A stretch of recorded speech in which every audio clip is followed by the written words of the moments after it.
y a un premier plateau. Il y a un premier plateau qui s'installe, vous allez le voir, avec Michel qui monte, boum, qui est le réalisateur du documentaire, qui va nous dire quelques mots. Il me demandait avant que ça ne commence si vous pourriez poser des questions, j'ai répondu que non. Voilà. Parce qu'il y a d'autres personnes qui vont prendre la parole à la suite, mais qu'il y aura un moment pour la salle après ces autres personnes aussi. Donc, rongez votre frein. Ça va ? Bonjour. C'est évidemment difficile de parler comme ça après la projection. Je préférerais répondre à des questions, mais je vais quand même essayer.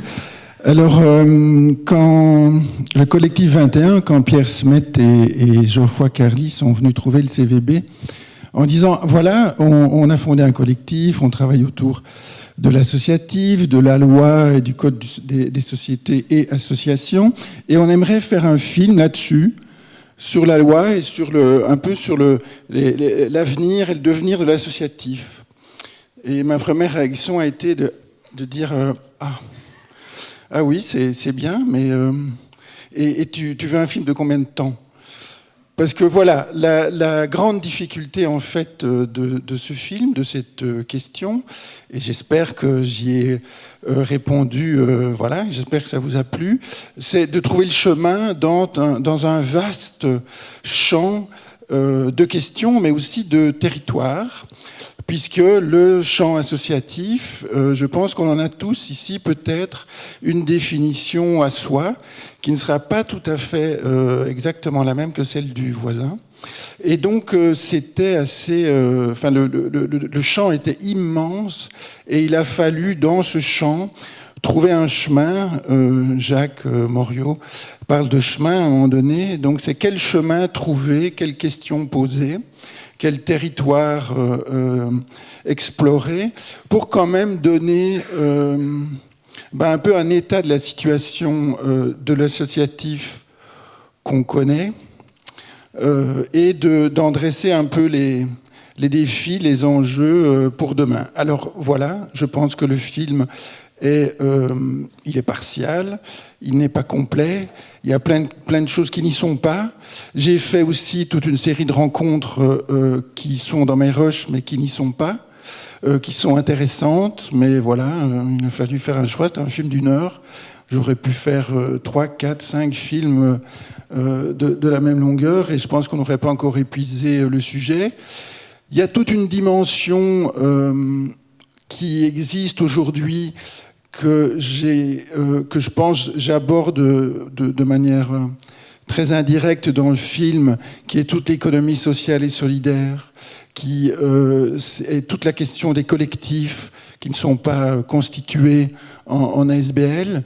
Bon voilà, c'est évoqué, mais ouvrir ce champ-là dans le film en essayant d'aller le creuser, voilà, ça ouvre. C'était pas possible dans cette durée-là.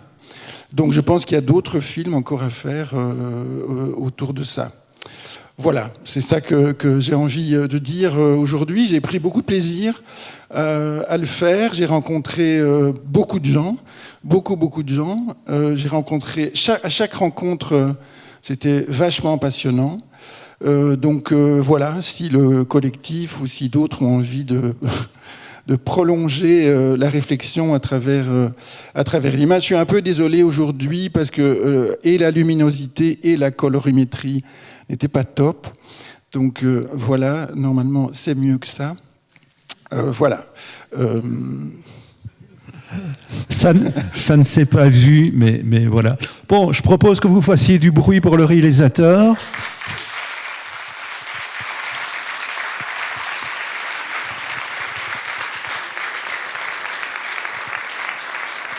Merci. Et ça a été dit, mais je le redis, l'objectif de ce film, c'est évidemment que, parce que c'était aussi une des questions principales au début, c'était mais à qui on s'adresse ? Quelles sont les personnes à qui on a envie que ce film s'adresse ? Et la réponse, pour nous, le plus important, c'est que ce sont les travailleurs et travailleuses, les jeunes travailleurs et travailleuses dans l'associatif, voilà, pour moi, c'est un film qui s'adresse essentiellement à ces personnes-là, parce que je pense qu'il y a aussi toute une partie un peu historique d'où on vient, qui est abordée ici. Et voilà, donc si dans vos associations, dans vos milieux, vous avez envie de vous emparer du film et de le montrer, n'hésitez pas, appelez Philippe Cotte, il est ici, vous l'avez vu à l'entrée, envoyez-lui un mail au CVB et on se fera un plaisir de faire circuler le film. Merci. Merci beaucoup. Alors, je peux déjà vous annoncer que le Collectif 21 a prévu de rediffuser le documentaire en 2121 avec, bien entendu, toutes les scènes coupées.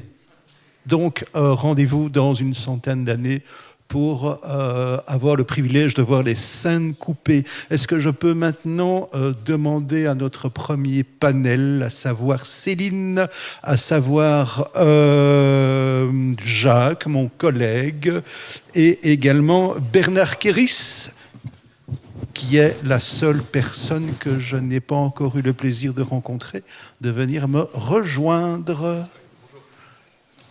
Eh bien voilà, enchanté. On peut se tutoyer? Allez, chouette. Parce que Céline et Jacques, je les connais bien. Donc, pour ceux qui ne me reconnaissaient pas, je suis Alain Willart, l'intelligence artificielle associative de service pour ce premier panel. Je travaille comme Jacques au CBCS et donc on a répondu présent il y a 2 ans à l'appel de Pierre Smet pour soutenir ce collectif 21 et fêter au départ la loi de 1921. Alors, le documentaire pose la question. Donc, la loi de 1921 disparaît. Bienvenue au Code des sociétés et des associations. Alors, est-ce que c'est une chance pour les associations, car c'est une véritable reconnaissance, car l'économique, c'est le politique, ou alors, au contraire, est-ce que c'est la dilution de l'association dans le tout haut marché.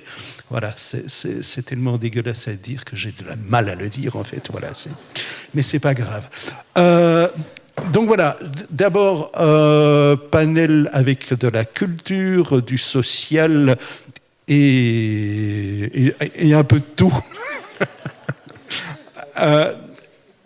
Et donc, je ne sais pas, j'ai l'intuition, j'ai fortement envie de commencer par le culturel, et donc par les Grignoux. Donc, Bernard Kéris, tu fais partie des Grignoux. Les Grignoux, du côté de Bruxelles, on avait un petit peu plus de mal à vous connaître, et puis soudain, vous êtes apparus au devant de l'actualité parce que vous étiez les fers de lance à un moment donné de manifester votre grand désarroi par rapport à la manière dont la culture a été traitée dans la crise sanitaire. Donc moi, j'ai envie de dire, tu as découvert le film. Qu'est-ce qui pour toi ressort de cela? D'autre part, on parle d'associatifs, mais aussi d'associatifs qui se diluent dans la loi du marché. Alors, est-ce qu'une culture associative, ça a encore du sens? Et puis, enfin, vaste question, quid pour l'avenir? Comment est-ce que tu vois l'avenir? Et tout ça en un quart d'heure, aussi possible moins d'un quart d'heure. Youpi! Allez, vas-y, top chrono. Oui, exercice plutôt difficile. Tout d'abord, merci pour l'invitation au Collectif 21. Donc c'est vrai que les Grignoux sont moins connus ici à Bruxelles. C'est pour ça que je voulais quand même commencer tout simplement par nous situer. En fait, les Grignoux, c'est une association qui est née officiellement en 78, mais qui est surtout... qui a vu le jour dans la continuité des mouvements de mai 68 à Liège, du secteur associatif, des militants syndicaux, des militants et des citoyens en général qui se sont rencontrés lors des occupations d'usines, les occupations d'amphithéâtres, et qui, en 78, ont occupé un bâtiment pour offrir des services aux associations, pour offrir des services aux citoyens. Il y avait une presse pour faire de la pression, il y avait un ciné-club, il y avait des locaux à louer, un bar. Donc c'était un lieu de rencontre, de formation, d'information. Et c'est ça qui a motivé finalement cette vision, finalement, c'est ce travail qui a été mené, c'est cette rencontre qui a mené les fondateurs de l'association à développer l'aspect cinéma, puisqu'ils ont vu qu'à travers le cinéma, il y avait moyen de toucher énormément de gens qui venaient de nombreux secteurs, qui venaient de nombreuses couches de la population. Et c'est un peu là qu'est né les premiers statuts de la SBL, évoquaient une alternative à la culture dominante. Et aujourd'hui encore, c'est ce qu'on essaye de proposer dans nos salles. Évidemment, je trouvais le film assez... Enfin, ce qui ressort du film pour moi, il y a pas mal d'interrogations qu'on entend. Évidemment, la course aux appels à projets, la possibilité de travailler de manière plus sereine avec des agréments ou des conventions sur plusieurs années. Mais ce qui ressort aussi, c'est l'évolution. À un moment lors du début, où on est en 2121, j'avais un peu l'impression au Grignou qu'on est déjà parfois en 2121. C'est-à-dire que de la petite association de 5 personnes, on est passé aujourd'hui à une association de 250 travailleurs et travailleuses, de 13 salles de cinéma qui sont à Namur, à Liège. On a aussi 2 brasseries, un café qui sont chaque fois attenants à ces lieux. On a une structure de distribution de films, parce qu'il y avait aussi la distribution étant finalement le chaînon entre l'exploitant de salle et le producteur de films. Donc on est devenu énorme, énorme et assez rapidement. Et cette croissance, elle est encore aujourd'hui difficile à encaisser. Donc la question de croître sans se perdre, c'est quelque chose qui nous anime encore beaucoup aujourd'hui dans les réflexions qui sont menées. D'ailleurs, le Covid a été propice à certaines remises en question à ce niveau. Mais donc, ce que j'ai ressenti, enfin voilà, en regardant ce documentaire, c'est notamment une des questions qui m'a vraiment percuté, puisque c'est celle qu'on vit au quotidien. Et je trouve que, évidemment, la dynamique du collectif est vraiment extrêmement intéressante. Et nous, comme je disais, on est devenu un gros acteur associatif à Liège et à Namur. Et on est souvent le nez dans le guidon, et on n'a pas si souvent que ça le temps de prendre de la hauteur et de prendre du recul par rapport à notre pratique, au sens de notre activité, à ce qu'elle est devenue.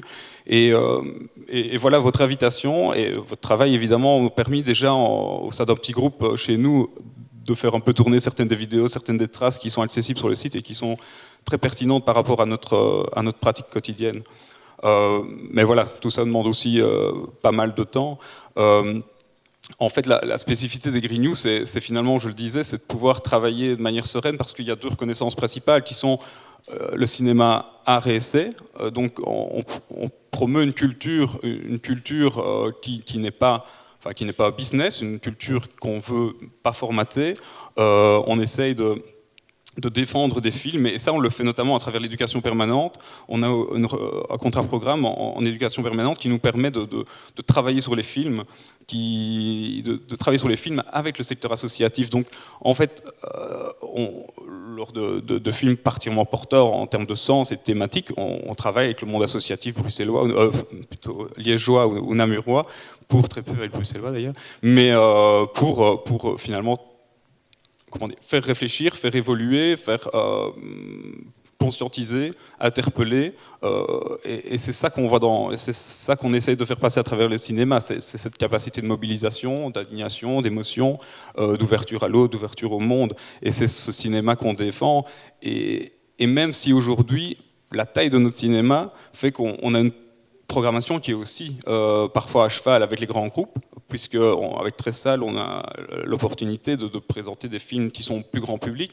On essaye donc, par rapport justement à ce CSA et cette concurrence qui pourrait en découler pour les associations avec d'autres types de sociétés, on le vit déjà en quelque sorte. Mais nous, on conçoit les films plus grand public qu'on propose comme des produits d'appel en quelque sorte.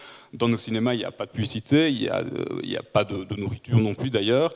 Il y a avant tout des bandes annonces, et venir voir Batman, c'est aussi voir une bande annonce pour un documentaire belge avec une soirée en amont ou en aval qui abordera un sujet. C'est donc ça qu'on essaye de défendre. On défend les films, on a une programmation sur 5 semaines, ce qui est assez... Enfin voilà, pour ceux qui ne connaissent pas le milieu du cinéma, c'est plutôt rare. Les programmations se font à la semaine, un film ne marche pas, on l'enlève. Nous, on croit en des films, on a une ligne éditoriale qu'on défend avec nos valeurs, avec un combat qu'on mène pour faire vivre des films parce qu'ils nous paraissent importants. Et et là, en fait, en parlant de ça, j'essaye surtout d'aborder la question du sens, parce que, enfin voilà, je l'ai déjà dit, mais on a grandi beaucoup et vite, et le sens, parfois, il se dilue, enfin, il se perd, on ne le retrouve plus. On a dû adopter parfois certaines pratiques managériales, enfin, je ne sais pas si c'est un gros mot, mais on est obligé, on est financé globalement sur l'ensemble du chiffre d'affaires de l'association, on est financé à hauteur de 35%, le reste ce sont des fonds propres, et on doit se battre aussi pour faire venir les gens en salle, donc c'est un des enjeux, et c'est aussi ce qui fait le côté un peu hybride de notre association, et c'est pour ça que ici, j'entendais le réalisateur qui disait qu'il n'avait pas abordé, ou très peu, l'aspect économie sociale. Et c'est vrai que nous, de plus en plus, on se définit comme une entreprise d'économie sociale, enfin, ce qui n'est pas évidemment en opposition avec l'association, mais ce sont ces valeurs qu'on essaye aujourd'hui de défendre, et on n'est pas dans une opposition entre prendre versus associer. Enfin, il y a, ce que je crois important, c'est malgré, enfin, ce qui anime les Grignoux, en tout cas, c'est encore aujourd'hui, c'est de défendre les valeurs de base, c'est de rendre le cinéma accessible, c'est d'être au centre des villes, c'est de toucher les milieux populaires, malgré une programmation qui parfois pourrait paraître un peu plus élitiste, enfin, ou en tout cas cultureuse, mais c'est ce combat qu'on mène au quotidien, et je crois qu'aujourd'hui, malgré la taille, on arrive encore à le faire. Et là, on vient de vivre deux années difficiles, avec les fermetures, avec les jauges, avec aussi et surtout le discours politique qui a un peu opposé les secteurs essentiels, non essentiels. La culture ayant été versée dans l'aspect non essentiel, c'est quelque chose qui a été difficile à vivre pour certains d'entre nous, et qui aussi, j'espère, ne marquera pas trop longtemps les esprits. Enfin, parce que la culture, elle est essentielle, mais aujourd'hui, on se rend compte évidemment que, est-ce lié à la peur du Covid, je ne sais pas, mais les gens ont pris d'autres habitudes. Les cinéphiles, les cultureux, les convaincus continuent à venir ou reviennent. Mais tout un public qu'on arrivait à toucher jusqu'à aujourd'hui n'est pas encore revenu dans nos salles, et ce sont les défis qui nous attendent demain. Et on a quand même juste aussi sur la période Covid, puisque lors d'un entretien par mail, vous m'évoquiez qu'est-ce qu'avait été le Covid pour nous. Au niveau des Grignoux, justement, c'était un moment où on a pu un peu relever la tête, enfin, ou en tout cas sortir le nez du guidon, et se questionner sur nos pratiques. En fait, justement, il faut savoir que les Grignoux fonctionnent de manière autogestionnaire, enfin, du moins tendent vers un fonctionnement autogestionnaire, dans le sens où, par exemple, il y a 80 membres dans l'Assemblée Générale qui sont tous des travailleurs de la SBL. On y adhère ou on n'y adhère pas, chacun fait le choix qu'il a envie. Le conseil d'administration dont je fais partie est aussi issu à 100% de la SBL. Et pendant les périodes de fermeture, on en a profité pour re-questionner notre manière de travailler, une tendance à la hiérarchisation qui était devenue très palpable, surtout depuis le début des fondateurs. Et ça aussi, c'était un point qui est abordé dans le documentaire, ces fondateurs qui n'arrêtent pas de revenir ou de partir, je ne sais plus comment c'est formulé, mais ça a été quelque chose de particulièrement compliqué à vivre au Grignoux, parce que ces fondateurs étaient garants du sens, et aujourd'hui, comme je dis, on doit renouveler la vision, ou en tout cas on doit l'entretenir, et en même temps lui apporter une vision propre à la situation d'aujourd'hui. Donc je ne sais pas si j'ai vraiment respecté le canevas qui avait été donné. Sur l'avenir, voilà, notre avenir, c'est de continuer à défendre ce qu'on défend depuis toujours, en fait. Et je crois que malgré la taille de la SBL, malgré voilà, certaines choses qui se sont mises en place et qui nous éloignent parfois peut-être de pratiques plus horizontales. Je crois qu'on a toujours cette force, et c'est ça qui fait peut-être aussi la spécificité de travailler en forme d'association, c'est cette capacité de mobilisation, d'indignation et de faire association. Et c'est vrai que, comme vous l'avez évoqué, comme tu l'as évoqué, on l'a encore vécu à la suite du Codeco du 22 décembre, où on a décidé qu'on resterait ouvert. Et on a pu aller, je veux dire, prendre avec nous, enfin, du coup, se sont associés à notre initiative toute une série d'autres acteurs, et ce qui a, avec le recours au Conseil d'État évidemment, a permis finalement de faire plier les pouvoirs publics sur une décision qui nous paraissait profondément injuste. On a suivi évidemment les consignes et les mesures sanitaires pendant toute la période du confinement, c'est pas ça qu'on mettait en question, c'était une décision qui, à ce moment-là, semblait sans aucun sens. Voilà. une partie des activités, une partie des films qui sont proposés au Green New ne pourraient pas être proposés sans l'intervention des pouvoirs publics. Je pense que c'est assez clair. Maintenant, admettons qu'on arrive dans une société où effectivement, en tout cas certains le voient comme ça, qu'il y ait que les pouvoirs publics se retirent petit à petit du financement de telles activités. Est-ce que ce sera toujours possible ? Est-ce que vous pensez déjà, tu parles de l'économie sociale, entre autres, etc., mais est-ce que tu penses que l'avenir, est-ce que les activités du Green New pourraient toujours être celles qu'elles sont aujourd'hui si vous perdiez tout ou partie de votre subvention publique ? Ce serait évidemment très compliqué. Voilà, on a une dépendance à nos recettes propres qui est importante, mais justement tout ce qui est cette forme de, on l'évoque aussi dans le documentaire, cette forme de délégation de service public, parce qu'on estime que ce travail qu'on fait en éducation permanente ou ce travail qu'on fait en tant que cinéma à réessai, on le fait à la place des pouvoirs publics, donc on ne considère même pas que c'est une aide qu'ils nous donnent, c'est juste un soutien normal à exercer une action qu'ils devraient faire eux-mêmes en quelque sorte. Enfin, du moins, nous sommes mieux placés pour le faire, mais on ne se considère... Enfin voilà, donc évidemment ce serait très difficile de pouvoir travailler sans le soutien des pouvoirs publics. Maintenant, on a...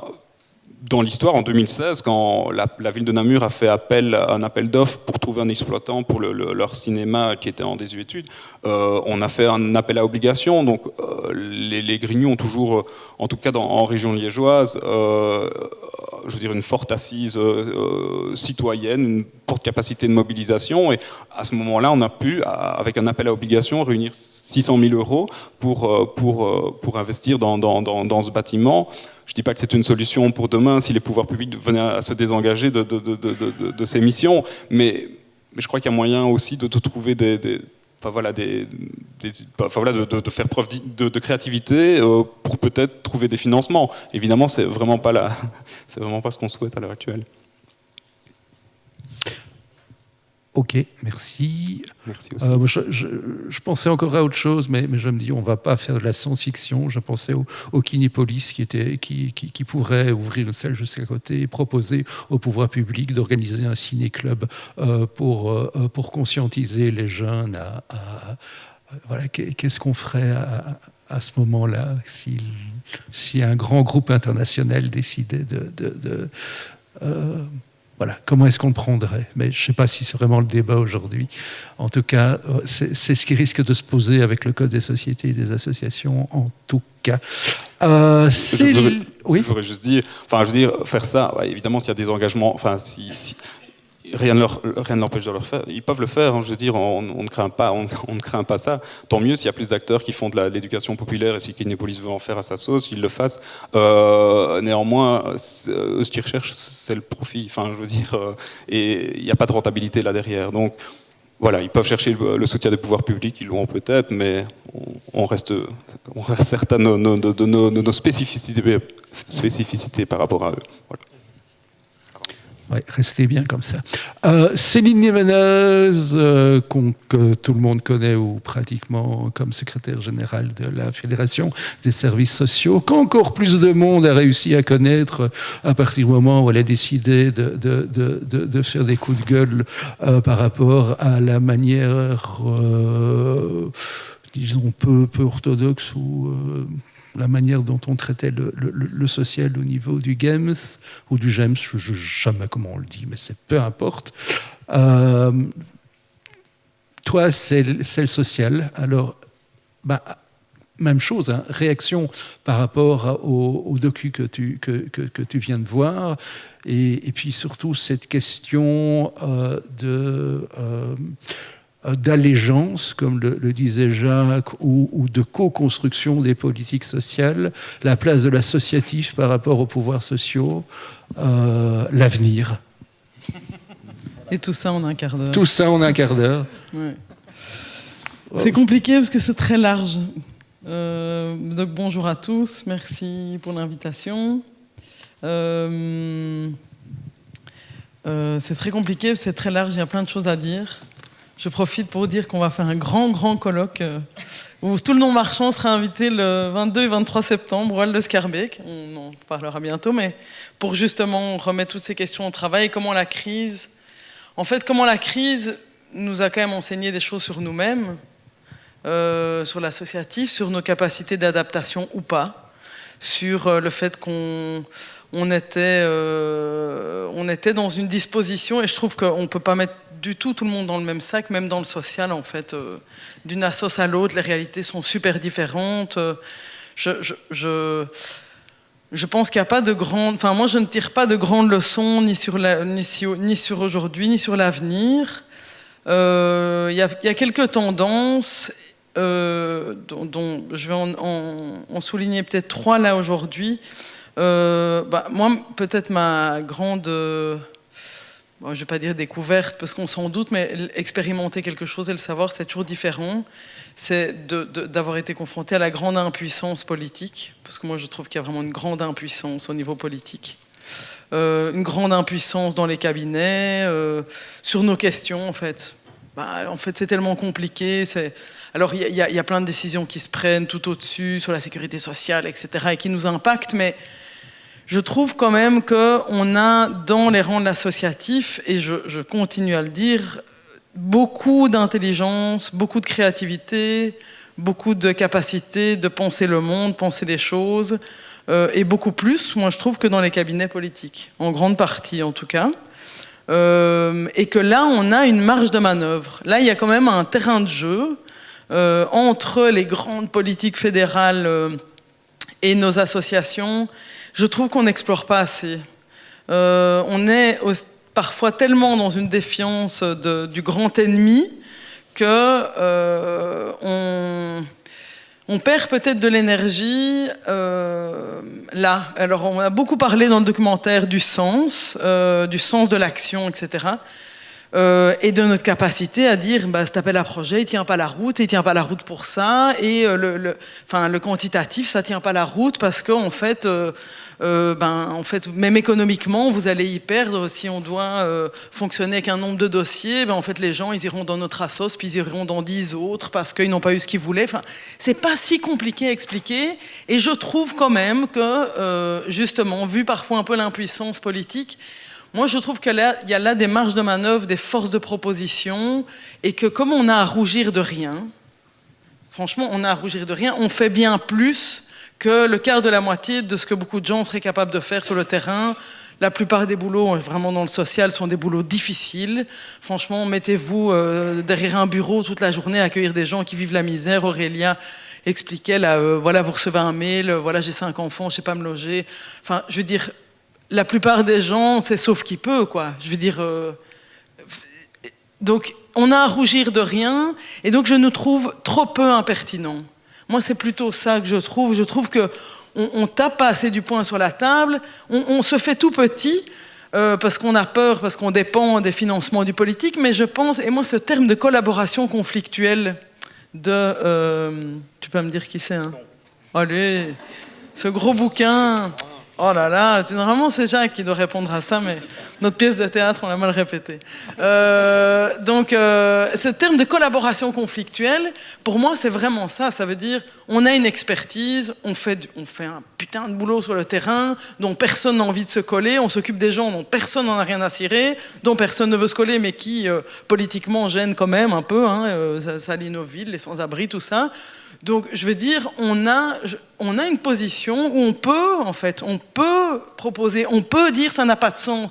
Moi, et souvent, je trouve que l'accueil, l'accueil quand il est de dire, écoutez, voilà, merci pour votre proposition, là-dessus ça fonctionne, mais là-dessus ça fonctionne pas, mais nous on pense que ça peut fonctionner comme ça, si ça a du sens. Alors, j'entendais dans le documentaire à un moment donné... qu'on ne peut plus se permettre la non-rentabilité. Moi, je trouve qu'on ne peut pas se permettre la non-efficacité. On doit se poser des questions. Et moi, ça me rend dingue quand j'entends oui, maintenant, mettons tous le focus sur la gouvernance partagée et tout. Pour moi, c'est là qu'on va perdre de l'efficacité. Parce qu'aujourd'hui, pour moi, la dérive que je vois, c'est des associations. Le boulot de terrain est tellement difficile qu'à un moment donné, il y a un truc qui se referme. La gouvernance partagée est une excellente manière de se fermer, avec des pléthores de consultants où on passe sa journée à parler de sa météo intérieure. On a des colloques entiers où c'est la grande psychanalyse des travailleurs, comment je vais, comment je me sens, comment j'ai traversé la crise et tout. Mais on ne parle pas des publics, quoi. C'est quoi qui est plus important? Comment la culture a été maltraitée ou le fait que la culture n'arrive à toucher que moins de 10% de la population? Enfin, chaque fois... Non. Il y a de l'eau devant toi. Ouais. En fait, il y a un truc qui m'émeut là-dedans.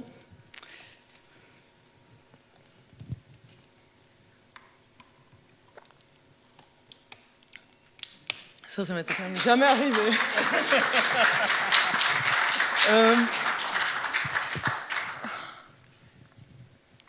Il y a un truc qui me fait peur.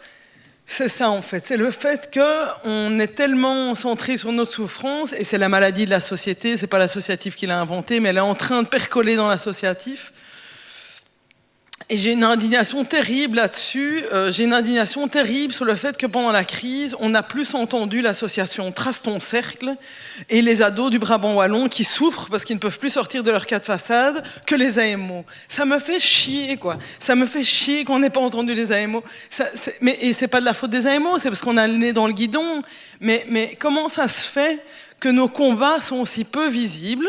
Et comment ça se fait que l'associatif commence à être gangréné par cette espèce d'autocentrage et que, en effet, les vraies questions ne sont plus là. Qu'est-ce qu'on voit sur le terrain aujourd'hui? Je terminerai par ça. Ça doit être l'entre-soi, parce qu'aujourd'hui on est dans un grand entre-soi. Je connais à peu près la moitié de la salle qui me permet de lâcher les vannes. Qu'est-ce qu'on voit aujourd'hui? C'est costaud, hein?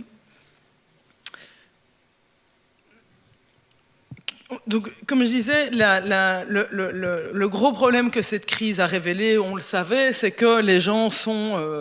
en fait, on a perdu plein de gens, mais quand je dis on, donc le politique a perdu plein de gens, et moi, je sais plus ça qui m'interpelle, c'est l'espèce de copier-coller entre la manière dont le politique voit les choses et puis la manière dont l'associatif commence lui-même à dire oui mais bon quand même, je veux dire ces gens ça fait quand même 6 mois qu'ils viennent à l'épicerie sociale, je veux dire bon c'est quand même pas c'est pas une solution, hein, il faut quand même donc quand on voit que l'assistance, le droit à l'assistance, moi je dis toujours même dézingué dans nos propres murs, donc et qu'est-ce qu'on voit aujourd'hui, c'est que la crise, elle a révélé que, en fait, il y a des gens à qui plus personne ne parle, il y a des quartiers où plus personne ne va. Alors il y a nous, il y a l'associatif qui tente d'y aller, mais en fait, même nous, on nous a mis dans une telle place. Alors là, je ne vais pas venir sur digitalisation des services publics et tout, mais franchement, les assos sociales, elles sont assignées à résidence, derrière des bureaux, à essayer d'atteindre des droits qui sont devenus complexes, inaccessibles. Enfin, ça devient vraiment... on sait plus presque avoir un dossier complet au CPS si vous n'êtes pas passé par une association qui vous a aidé à faire le dossier. On ne sait plus avoir l'aide médicale urgente en allant directement au CPS, etc. etc. Et donc tous ceux qui sont censés s'occuper des solidarités chaudes, hors des murs, dans les quartiers, aller chercher les gens là où ils sont et tout ça, en fait, ils sont un peu assignés à résidence, quoi. Et là, ça change solidement le paysage. Et là, il y a vraiment quelque chose à dire, quelque chose à faire, quelque chose à combattre. Parce qu'on voit qu'en fait, ce que ça crée, c'est que les gens, dans les quartiers les plus reculés, pour eux, l'association, le politique, tout ça, c'est la même chose. Hein. En fait, ils disent oui, non, mais les associations, elles s'en foutent de nous. Donc, en fait, on verse dans le même panier donc ça veut dire que même nous, on n'arrive plus à assurer la démocratie locale. Donc Luc Ayrton parlait des communs, de l'importance des communs.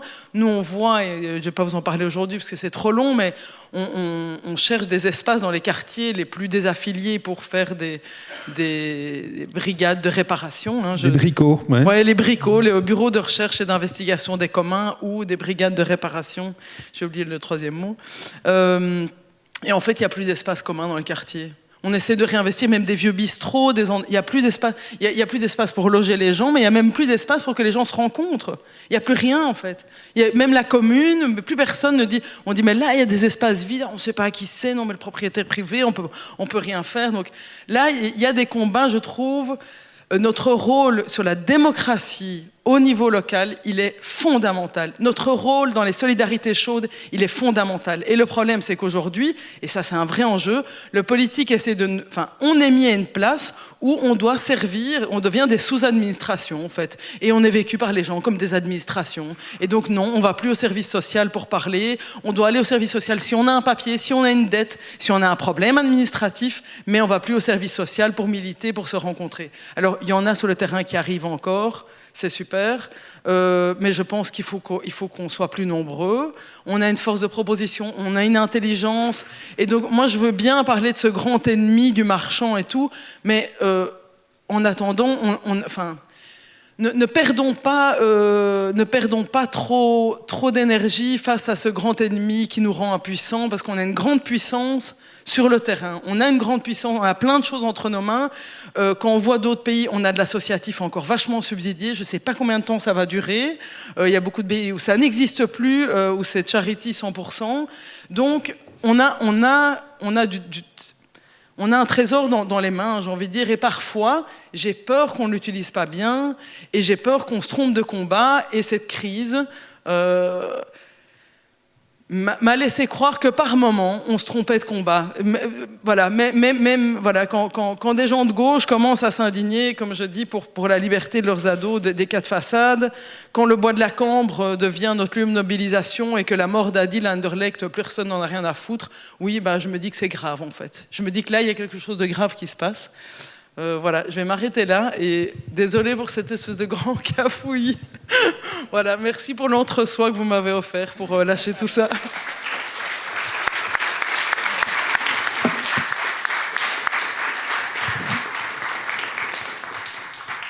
Ouais, beaucoup de choses dans cette intervention et peut-être une aussi, mais ce qui peut-être me marque plus moi, c'est peut-être la crédibilité que nos représentants peuvent avoir dans des niveaux supérieurs de la gouvernance de l'État, c'est-à-dire la manière dont on peut se faire entendre avec crédibilité. Je sais pas. Alors, non, mais en fait, je pense qu'il y a une impuissance parce que qu'est-ce qu'on a vu pendant cette crise, c'est que c'est le marché qui guide les politiques et que donc les politiques, face au climat, face aux enjeux sociaux et tout ça, on a bien vu, je vais dire, je terminerai là-dessus, mais je veux dire, le fait qu'on mette des consultants en économie autour de la table pour penser une sortie de crise veut tout dire sur ce qui inquiète dans la crise. Enfin, je veux dire, la dépendance vis-à-vis de ce monde marchand est terrifiante. Et alors, je voudrais être sûr de ne pas m'être fait mal entendre. Oui, les vieux dictateurs. Moi, la première assoce où j'ai bossé, c'était avec un vieux dictateur fondateur complètement ingérable. Donc, c'est pas du tout ça que je prône. Je veux juste dire, et le secteur des maisons médicales connaît bien le sujet, je pense que la gouvernance partagée n'est pas toujours la panacée, que parfois il vaut mieux un bon leader dans une association bienveillante. Je veux dire, être chef, c'est pas toujours être méchant, plutôt que des assos gangrénées par leur gouvernance, qui décident de quoi, et puis plus personne n'ose décider, puis on se regarde le nombril, et plus personne n'ose avancer. Et ça, pour moi, c'est une véritable gangrène. C'est parfois plus facile de mettre un méchant chef dehors que de soigner ça. Et je vous dis pas le pognon que ça coûte en intervenant en intelligence collective.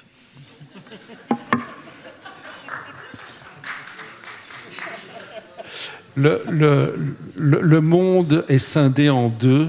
Il y a les sociologues qui sont dans une tour universitaire avec un ordinateur devant eux et qui regardent des ordinateurs avec des fichiers Excel qui additionnent, qui soustrayent et puis qui font des grandes phrases que personne ne comprend.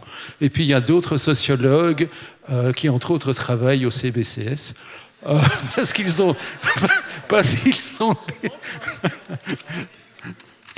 ont décidé que la sociologie, c'était aussi travailler sur le terrain, c'était d'être engagé.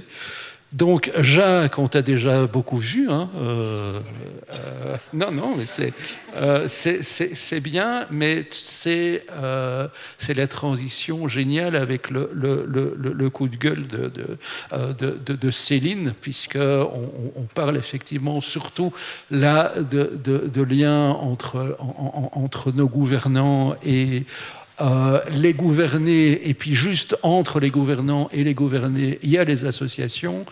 Et donc, 3 scénarios dans ce documentaire, dont le premier représenté par Pierre Smet, qu'on voudrait oublier, le deuxième qui prend beaucoup de place dans le documentaire, qui donc est la situation actuelle, me semble-t-il. Donc, par rapport à ça, et par rapport aussi à ce new management, effectivement, que l'on voit arriver dans la manière qui vient du secteur marchand, mais qui a été imposé aux administrations, et du coup les administrations nous l'imposent à nous aussi, quelque part. Par rapport à tout ça, on fait quoi ? Super, moi aussi j'ai droit à une question, l'enfer. Bon, alors moi j'avais pas anticipé le fait que j'avais déjà tout dit dans le documentaire, donc je suis un peu mal. Donc je vais essayer de me décaler un peu par rapport à ce que j'ai dit dans le documentaire. Peut-être d'abord une première chose, mon terrain, ce que je connais le mieux, c'est le social santé à Bruxelles. Donc c'est à partir de là que je parle, et il y a des tas de choses que je ne connais pas.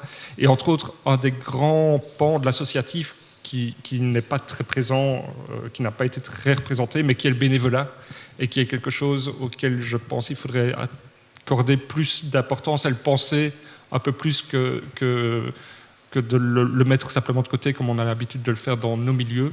Je pense qu'il y a vraiment quelque chose d'important à aller chercher de ce côté-là, avec tous les enjeux et les questions que ça pose. Donc, je disais que je voulais, et ça me permet peut-être de revenir aussi sur ce que Céline a dit, je pense que ce qui est important, c'est de penser la relation entre l'associatif et l'État, de plus en plus, aujourd'hui encore plus qu'avant. Et ce que je vais essayer de faire en me décalant, c'est que j'ai tendance à penser l'associatif contre l'État, alors que ce que montre bien le documentaire, c'est qu'il faut penser l'associatif avec l'État. Pas parce que l'associatif est lié à l'État, mais parce que l'associatif naît de l'État, en fait. Il n'y a pas de... La première loi sur l'association, c'est l'État qui la promulgue. Aujourd'hui, c'est l'État qui décide que l'associatif n'existe plus tellement et est plutôt une entreprise. Et donc, la question, c'est de penser la symbiose. Alors, je ne vais pas revenir sur tout ce qui a été dit, parce que vous le savez comme moi, enfin... toutes les relations entre associatifs et État sont clairement définies dans les différentes strates historiques dans le film. Simplement, peut-être garder à l'esprit que le monde associatif en Belgique, comme ça a bien été dit, il naît de forces politiques particulières, principalement le socialisme et le monde social-chrétien au sens large, et qu'on est toujours plus ou moins lié à ces formes politiques. Et je pense que c'est un des problèmes, et je vais essayer d'y revenir à la fin de ce que j'ai à dire. Je passe plein de trucs qui ont déjà été dits dans le film. Ce qui me semble important, en fait, dans ce rapport entre l'État et l'associatif, c'est en fait ce que devient l'État aujourd'hui. C'est là-dessus que je voudrais arriver, en fait. Parce que si on a construit des symbioses un peu différentes entre associatifs et État, en passant par la pillarisation, en passant par la liberté subsidiée dans les années 70, qui est souvent vue, comme les Grignoux en sont la preuve, comme un peu l'âge d'or de l'associatif, où il y a la plus grande autonomie associative par rapport à l'État, et puis les périodes de professionnalisation qu'on a tous vécues ici, et aujourd'hui les périodes qu'on peut dire d'allégeance, enfin la période liée par la contractualisation et l'appel à projet. Je pense que ce qui est le plus important dans cette évolution, c'est évidemment l'évolution de l'associatif, comme Céline en parle parfois de façon un peu négative, mais c'est surtout l'évolution de l'État. Aujourd'hui, le problème dans cette symbiose, c'est pas l'associatif, c'est l'État. C'est ce que devient l'État aujourd'hui et la façon qu'il a de se structurer, de la place qu'il prend d'une façon très très coordonnée au marché. Hein. L'État de plus en plus c'est l'outil du marché, parce qu'on a parlé du fait que l'économie s'autonomise par rapport au social, mais de plus en plus l'État s'autonomise par rapport au social et est sous la coupe des intérêts privés, des intérêts marchands. Et donc, cette symbiose, elle est parasitée, en fait. Hein. Et ce parasite, tu l'as bien expérimenté, on pourrait lui donner un nom. McKinsey, ça pourrait être un bon nom pour le parasite qui est en train de détruire cette symbiose. Et je pense que notre problème associatif, de fait, c'est d'être efficace sur le terrain, mais aussi c'est de penser notre rapport à l'État, en pensant que l'État, c'est pas quelque chose d'unifié. En Belgique, on le sait bien, il y a plein de couches différentes. On a parfois des très bons rapports avec une certaine couche, et puis des rapports très éloignés avec une autre, et puis des rapports de domination encore avec une troisième. Donc, c'est très compliqué. Mais par contre, on voit une évolution quand même globale de ce que peut être aujourd'hui les pouvoirs publics et la place que prennent les pouvoirs publics dans l'augmentation des contrôles, l'augmentation de la fonction de police, la diminution de la force de l'idée d'une protection collective et collectivement construite, partagée, entretenue, décidée, la mise en place de politiques de plus en plus individualisantes, oui, l'accaparement par des intérêts privés, je l'ai dit, hein, mais la transformation de certains États en États mafieux est quand même assez inquiétante. Enfin, on est en plein dedans. Et donc, je pense qu'une de nos questions, ça doit être ça, ça doit être de réfléchir à notre positionnement par rapport à cette puissance qui est en train de se transformer. Ça, c'est un premier truc. Le deuxième truc, je pense, c'est, là aussi tu l'as évoqué, Céline, mais c'est la place des usagers. Moi, je suis toujours étonné à quel point la question des usagers est un point aveugle, en fait. De fait, toute l'évolution actuelle nous a mis dans une position où on est des prestataires de services, et ça renvoie évidemment à cette transformation de position militante vers une position professionnelle, et donc c'est ça qu'on perd, en fait, c'est le rapport avec le terrain, dans le terrain dont on grandit, le terrain dont on émerge, pas le terrain sur lequel on travaille, mais le terrain dans lequel on plonge nos racines. Ça, c'est une question qui, d'après moi, renvoie à une autre question vraiment importante aujourd'hui, c'est notre capacité à encore nous relier à un imaginaire politique et de savoir à quel imaginaire on veut se relier. Je parlais des deux piliers de la forme associative que sont le socialisme et disons, la démocratie chrétienne. Peut-être qu'on doit se poser des questions sur ce que doit être aujourd'hui notre imaginaire politique. Peut-être qu'on doit aussi se reposer la question des rapports de classe, des rapports de genre, des rapports de race, qui sont très peu présents dans nos pratiques, au sens réel du terme, je veux dire, au sens où elles ne sont pas vécues, quoi. Et de savoir quels sont nos objectifs. Moi, il me semble qu'un des objectifs minimal, mais je parle pour moi, c'est la justice sociale, c'est-à-dire l'égalité. La question de la démocratie, qui est évidemment hyper importante et qui est évidemment liée à la question de l'égalité, je pense que c'est indissociable, et aussi à la question de parvenir à faire vivre cette distinction entre social, marché et État. Donc que ce soit une vraie question, qu'on soit capable, nous, dans ce qu'on fait, dans les rapports qu'on a avec les personnes avec qui on travaille, de garder à l'esprit que cette distinction apporte et est génératrice enfin, que si la distinction est faite, elle est génératrice de possibilités, et que si elle n'est pas faite, elle est peut-être génératrice d'incapacité et d'impossibilité. Voilà, je ne sais pas si j'ai beaucoup d'autres... j'en reviendrai dessus après. Alors oui, en conclusion, juste en conclusion, je voulais dire...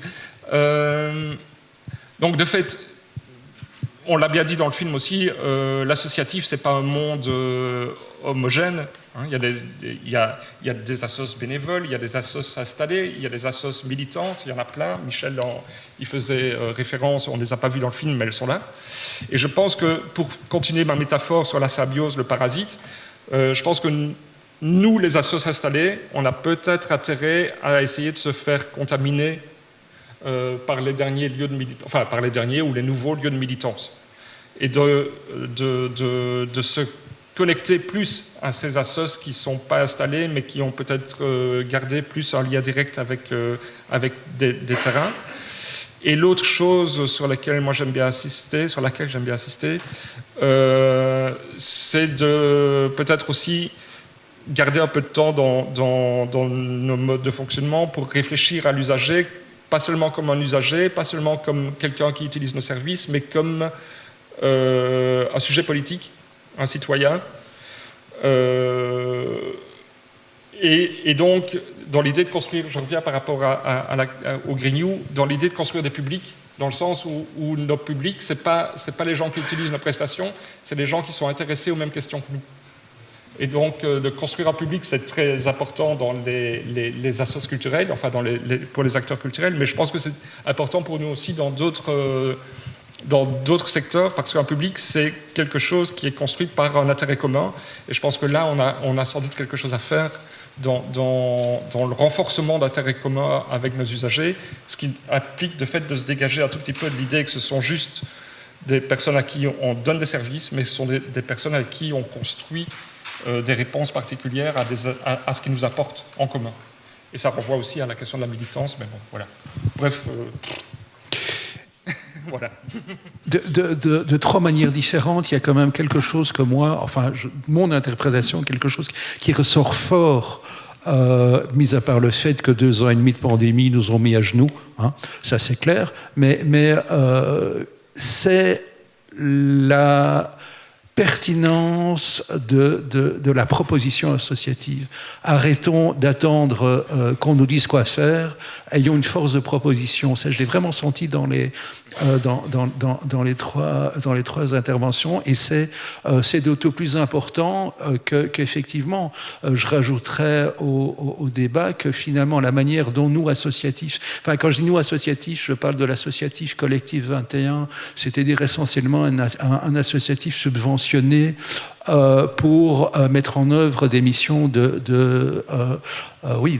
missions d'aide et de soins au public, que les soins et l'aide soient également culturels et éducation permanente. Hein. Mais c'est essentiellement ça.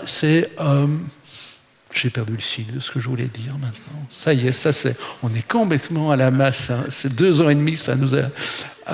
non, c'est en fait la manière dont on est considéré des pans forts, finalement, du parti politique qui a la main au gouvernement. Enfin, pour parler clash et clairement, il y a, me semble-t-il, deux conceptions. Je vais être très manichéen, mais c'est pour aller plus vite. Deux conceptions de voir l'associatif. Soit effectivement l'associatif est un sous-traitant, et l'homme et la femme politique prennent les décisions tout simplement parce qu'ils ont été élus tous les 5 ans, on va voter, et donc la voix du peuple c'est eux, et nous ne sommes que des travailleurs sociaux sous contrat de travail, et de quel droit est-ce qu'on construirait des politiques sociales, point barre. Et puis de l'autre côté, je suis manichéen, je sais, je vois Céline qui me regarde déjà avec non, je suis très manichéen, et de l'autre côté on a plutôt des partis politiques qui se disent mais l'associatif, c'est quelque chose des citoyens se sont mis ensemble avec une volonté de faire avancer la société. Ils sont au plus près de ce que c'est la vie en société, et donc il faut se nourrir de leur expertise, il faut co-construire les politiques avec eux. Et tous les 5 ans, il y a des élections, et tous les 5 ans, on doit prendre notre bâton de pèlerin pour aller réexpliquer ce qu'on fait, en se demandant devant nous de quel bord, comment est-ce qu'on sera considéré. Voilà. Je pense que c'est un petit peu un petit peu ça pour ajouter au débat. Geoffroy Carly m'a récemment appris qu'il y avait une méthode pour poser des questions à nos intervenants qui différait un petit peu de la méthode habituelle et que je trouve hyper sympathique. C'est-à-dire que maintenant, nous allons, à quatre ici, prendre le temps de boire une bouteille d'eau et vous laisser à vous, dans la salle, vous mettre par 4, 5, 6 éventuellement, vous laissez papoter, vous laissez digérer pendant une dizaine de minutes ce qui s'est dit ici et construire collectivement une série de questions. Donc il est, Poum, il est 11h38. Nous avons, j'essaie de trouver Geoffroy, mais je ne vois. On a jusqu'à 12h30. On est jusqu'à 12h30, donc une bonne dizaine de minutes. Vous faites connaissance entre voisins. Vous construisez collectivement quelques questions et nos 3 intervenants vont essayer d'y répondre après avoir bu une bonne goulée. Voilà, santé.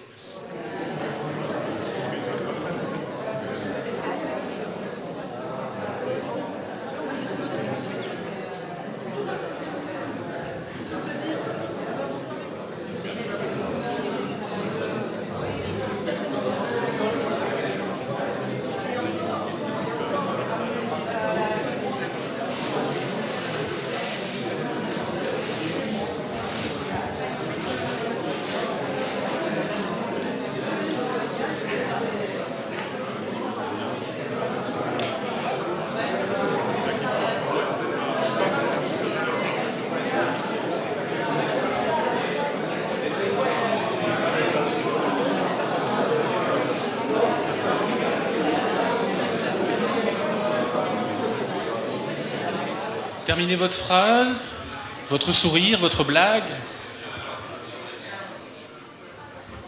votre idée. Donc, en suivant la proposition faite tout à l'heure, donc l'idée que vous puissiez discuter entre vous, elle est bien une volonté que vous puissiez élaborer ensemble des préoccupations, des questions, des choses à renvoyer aux intervenants ou au reste de la salle finalement. Et donc on va passer, Cher, qui est de l'autre côté, et moi avec des micros dans la salle pour vous laisser la parole. C'est important que vous parliez dans le micro, vraiment, parce que comme on enregistre la séance, vous avez vu depuis ce matin qu'il y a des caméras, et c'est les caméras du Xara qui nous filment pour pouvoir faire profiter à d'autres de ce moment intéressant, de ce moment de retrouvailles et de ce moment probablement d'inscription vers d'autres choses à l'avenir, on ne sait pas quoi. Mais donc on se disait qu'il fallait en faire profiter plus largement que les gens qui pouvaient être là aujourd'hui. Et donc ça se retrouvera sur le site du collectif 21 à la suite. Donc voilà, donc c'est important pour la captation que vous puissiez avoir le micro en main pour parler. Sinon on va voir des gens qui bougent les lèvres, mais on ne saura pas ce qu'ils diront. Ça va ? Voilà, et donc on commence, j'ai un petit chiffon chaque fois pour pouf, hein, vous voyez ce que je veux dire. Et on commence par la deuxième question, comme ça on évite la première.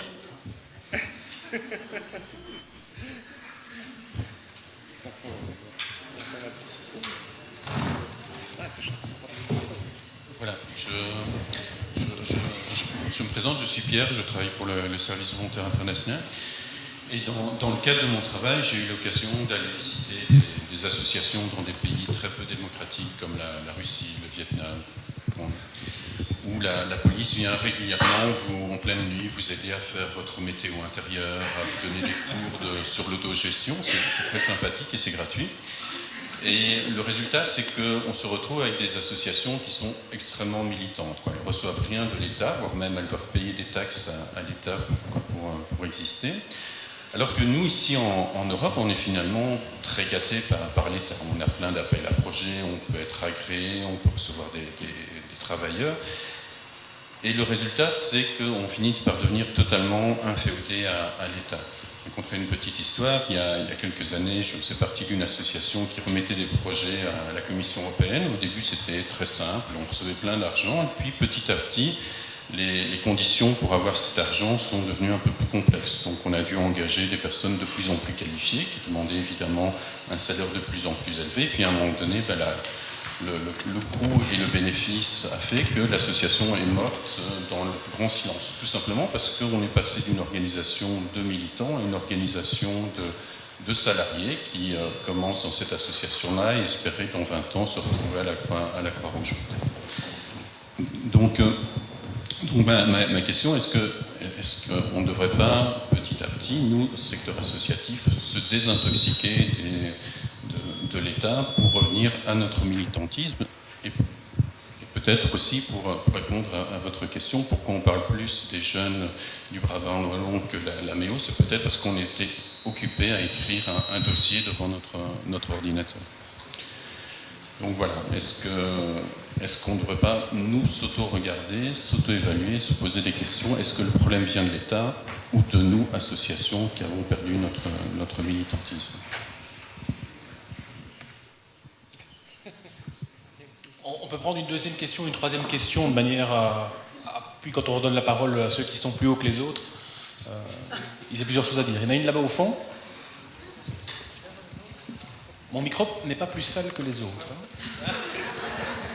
Ok, bonjour, moi je m'appelle Germano, j'espère que vous m'entendiez.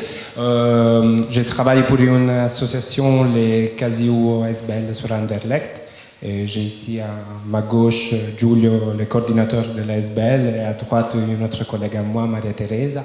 Et on vient de réfléchir à quelles questions on aurait pu vous poser. Mais en fait, la première question que je voulais poser, en fait, c'était au réalisateur Michel. Non, oui.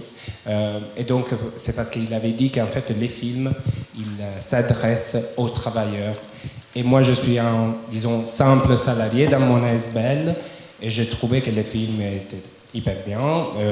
Il y a plein de choses qui m'interrogeaient, mais ça ne me parlait pas trop, parce que je voyais plutôt des cadres des associations, donc des coordinateurs, des gens qui essayent vraiment de chercher du sens dans le travail. Par contre, moi, et vu qu'on est ici dans l'entre-soi, comme vous l'avez dit, je peux aussi, j'espère, m'exprimer librement sans devoir avoir peur des sanctions de mon coordinateur. Non, je rigole, qui est aussi un ami à moi, donc voilà. Mais voilà, ça ne me parlait pas excessivement parce que voilà, il n'y a pas le point de vue des classes des travailleurs, donc des salariés. Donc moi, en fait, quand je trouvais cet emploi, ce n'était pas la recherche du sens qui m'amenait à travailler ici, mais c'était plutôt la division du marché du travail qui m'a amené là-bas. Donc il y a le sociodéterminisme qui m'a porté ici. Donc j'ai pu étudier, je suis un migrant, et je pense qu'il y a aussi ce type de dynamique qui détermine ma place dans l'association et pas la recherche du sens, que parfois je pense que je peux la trouver aussi dans d'autres structures en dehors de ma relation de travail salarié qui est assujettie à toute une série de relations de pouvoir. Donc si je fais une connerie, voilà, je serai peut-être sanctionné et un jour je serai licencié, ou bien l'association elle sera un peu trop radicale et donc elle va perdre l'agrément à l'éducation permanente et donc je serai, je sais pas, après ce sont toutes des possibilités. Et donc voilà, je voulais poser une question à vous trois, mais après vous pouvez choisir un peu qui répondre, parce que voilà, c'est par rapport à la condition des travailleurs dans les ASBL, parce que vous avez dit qu'il y a 500 000 travailleurs dans les ASBL, et que les ASBL, ce ne sont pas un système monolithique, et donc il y a des travailleurs précaires, il y a des temps partiels. Moi, je suis à temps partiel. Voilà, il y a beaucoup de femmes qui sont aussi précarisées, il y a beaucoup de migrants, etc. Donc je voulais connaître un peu, avoir des informations en plus, vu que Jacques travaille pour un centre de recherche. Et ici on avait Stéphanie, oui, qui nous a aussi éclairci sur certaines questions. Et aussi l'autre petite question, c'est en fait, c'est un débat qu'on a eu souvent dans notre association, par exemple quand il y a une grève. il y a une grève qui est appelée par les syndicats. Donc, est-ce qu'on va participer en tant qu'association ou est-ce qu'on va participer en tant que travailleur de l'association ou travailleur associatif? Donc, j'aurais bien aimé, et ça, c'est pas une remarque, c'est une opinion, que sur le plateau, il y avait aussi, par exemple, une permanente syndicale qui pouvait raconter un peu comment c'était le travail d'une permanence syndicale pour organiser les travailleurs associatifs. Et voilà, j'espère que ce sont des questions et j'espère que vous pouvez me répondre. Merci. On vous laisse la parole parce que ce sont des longues questions.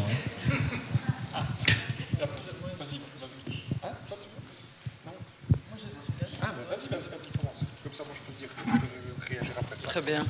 Je vais être courte, mais ça m'a pas mal interpellé en fait ce que vous dites sur ces associations hyper militantes qui sont hyper brimées. En fait, je trouve que chez nous, en Belgique, quand les associations les plus en fait, les associations qui se sont créées récemment, un peu avec des bouts de ficelle sur un coin de table, je pense à toutes les assos autour des réfugiés, mais on voit ça aussi dans l'aide alimentaire.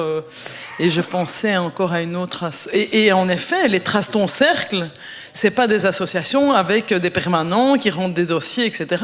C'est des parents du Brabant wallon et de Bruxelles qui tout à coup se disent mais attendez, nos ados sont en danger, on veut se mobiliser. Et il y a une force, une énergie comme ça mobilisatrice. Après, c'est des assos qui parfois après 6 mois disparaissent. Donc, je veux dire, tenir l'énergie pendant 6 mois, en plus de son boulot, c'est pas compliqué. Mais je pense que c'est vrai qu'il y a quelque chose de ça. Et il y a quelque chose aussi dans... Et c'est normal parce que, comme disait monsieur, il y a la question de nos emplois et tout ça, mais je pense qu'il y a des associations qui devraient disparaître. Alors quand on dit oui, mais on a peur de l'agrément d'éducation permanente et tout, je connais pas bien l'éducation permanente, je connais bien d'autres agréments, mais franchement, j'ai vu beaucoup d'associations qui dysfonctionnaient et j'ai pas vu beaucoup de pouvoirs publics qui mettaient la clé sous le paillasson en disant les amis, là, vous n'avez plus de raison d'exister, ça n'a plus de sens, vous tournez en rond, vous tournez autour de votre nombril, ça existe aussi. Donc, moi, je ne trouve pas qu'on est dans une espèce de dictature du non-marchand dans l'éducation permanente, et je vois ça de loin, et l'éducation permanente, c'est très large, mais je pense qu'il y a toute une série de choses qui ne servent à rien, et qu'il n'y a personne qui le dit, et qu'on continue à dire que le plus important, c'est que ça continue. Je veux dire, le monde a changé, le monde change, et il y a toute une série de secteurs où je trouve que la créativité politique et des administrations n'est pas à la hauteur du changement du monde.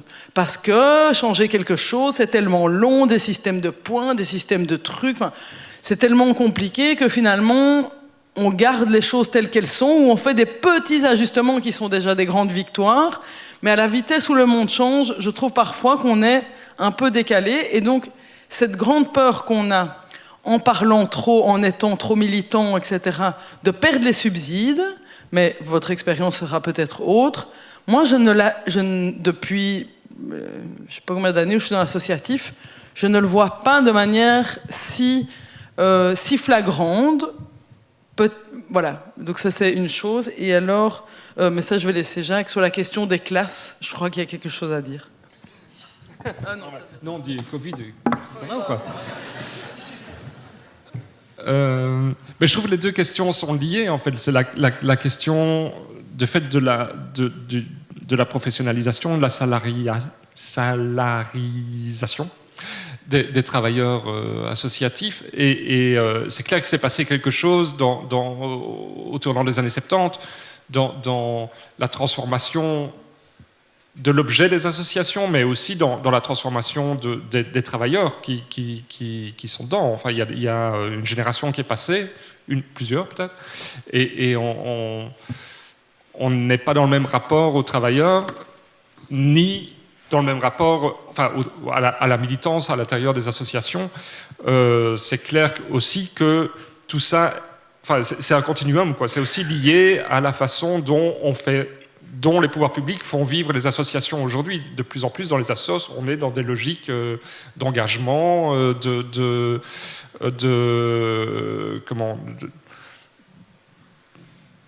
d'évaluation des compétences des travailleurs. On est dans une relation de salariat qu'on retrouve dans d'autres parties du monde du travail, principalement dans le privé. Et donc, Je pense que de fait, tout ça est fortement lié. C'est vraiment une évolution historique importante du monde associatif. Et ça repose en fait la question enfin, quand Céline dit il y a des associations qui devraient disparaître, en fait, c'est vraiment une vague un peu lente comme ça d'embourgeoisement, de classe moyennisation du travail social qui fait qu'on se retrouve tous un peu le cul de deux chaises entre nos aspirations, nos valeurs et notre salaire à la fin du mois, le fait qu'on est tout compte fait, on n'est pas si mal. En tout cas, pour un certain niveau de travailleurs. Je suis d'accord aussi sur le fait qu'il y a des hiérarchies et des différences importantes à l'intérieur des assos. Si on prend par exemple tout ce qui est aide à domicile, c'est clair que c'est un véritable scandale en termes d'exploitation des personnes qui travaillent là-dedans. Et la question, c'est qu'on soit capable de réfléchir à ça nous-mêmes. C'est clair qu'on devrait être capable, nous, de revendiquer les choses en interne, en termes d'organisation du travail, de division du travail, de division genrée du travail. En tout cas, de nouveau, pour tout ce qui est aide à domicile, maison de repos et ce genre de lieu de travail. Je pense qu'il y a plein de choses sur lesquelles on devrait revenir et qu'on devrait pouvoir lier. C'est ce que la présidente du MOC disait dans le film. On devrait pouvoir lier en fait les questions qui nous apportent à l'extérieur avec les questions qui nous apportent à l'intérieur. C'est les mêmes questions en fait. Et on devrait pouvoir trouver une réponse commune aux deux. Il y a un chantier de fou en fait. Ces questions me mettent très mal à l'aise parce qu'elles pointent là où ça fait mal en fait. Il y a vraiment un chantier de fou, quoi. Oui, je voudrais juste réagir à ce que disait Jacques et par rapport à la place justement des travailleurs. Enfin, au Grignou, justement, ce que tu évoquais, c'est ce qu'on essaye de mettre en place aussi, c'est-à-dire que la dynamique et le message qu'on essaie de faire passer vers nos publics, on essaye de le faire passer aussi à l'intérieur, vers les travailleurs, et c'est ça, tout à l'heure, quand j'évoquais cette dynamique autogestionnaire, ou du moins cette adhésion, ou cette recherche d'adhésion des travailleurs à la structure de la SBL, c'est aussi faire un travail ensemble sur ce qu'on a envie de faire, sur les valeurs et sur la participation. En fait, la démocratie qu'on revendique en externe, on essaye de l'appliquer aussi en interne, et je crois que c'est important. C'est vrai que dans le documentaire, c'est peut-être plutôt des cadres d'associations qu'on a pu entendre, mais je crois que de fait, dans des structures, c'est peut-être plus ça dans des structures plus petites. Chez nous, ça demande beaucoup d'énergie, mais on essaye de travailler cet aspect aussi au sein de nos structures. C'est tout ce que je voulais ajouter. Je me permets d'intervenir parce que il y a quand même quelque chose dans ce que vous... Enfin, quelque chose qui n'a pas été abordé, me semble-t-il, c'est la toute première partie de l'intervention de monsieur, où un mot m'a fait tilter, c'est la désincéodisation. C'est pas facile à dire ça.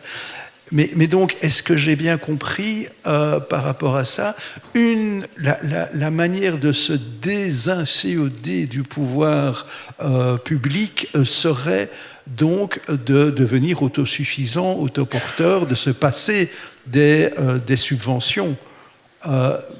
Moi, je pose la question parce que je me dis, mais c'est peut-être un petit peu simplet comme raisonnement, je me dis que les subsides sont quand même payés grâce aux impôts que nous payons, que les impôts que nous payons, nous les payons en tant que citoyens, et que donc, pour se désincéoder, il s'agirait de se passer des impôts que nous payons, et donc pour mener à bien le collectif tel que nous entendions le mener, ce serait il faudrait trouver l'argent ailleurs que nos impôts, et que donc finalement nos impôts ne serviraient plus qu'à payer les F-35. Voilà, je suis un peu caricaturiste comme d'habitude. Hein. Je suis fort dans la caricature aujourd'hui, mais voilà, je sais pas si quelqu'un a envie de réagir par rapport à ça. Moi, j'avais une question. D'abord une réflexion, c'est que je pense que c'est important pour garder notre force et notre crédibilité, c'est de ne pas tenir un discours dichotomique. Donc quand j'entends parler de militantisme d'une part et puis de professionnalisation d'autre part, je pense qu'il ne faut pas forcément opposer les choses. Quand on pense par exemple aux enfants, c'est le secteur qui m'occupe, et donc à l'accueil des enfants, je pense que l'associatif peut aussi être celui qui participe à ce combat de pouvoir professionnaliser cet accueil et de dire les enfants, il ne suffit pas de changer une couche, il ne suffit pas de faire guili-guili. Enfin, il y a aussi, je pense que c'est important qu'on garde bien en tête que c'est aussi important de professionnaliser, et là où l'associatif peut être aussi une force, c'est de dire ok, on professionnalise là, mais vous savez, ce public-là, si vous professionnalisez comme ça, si vous visez les choses que comme ça, vous allez louper un public. Il y a des familles, des enfants qui ont d'autres besoins. Et je pense que c'est là notre force.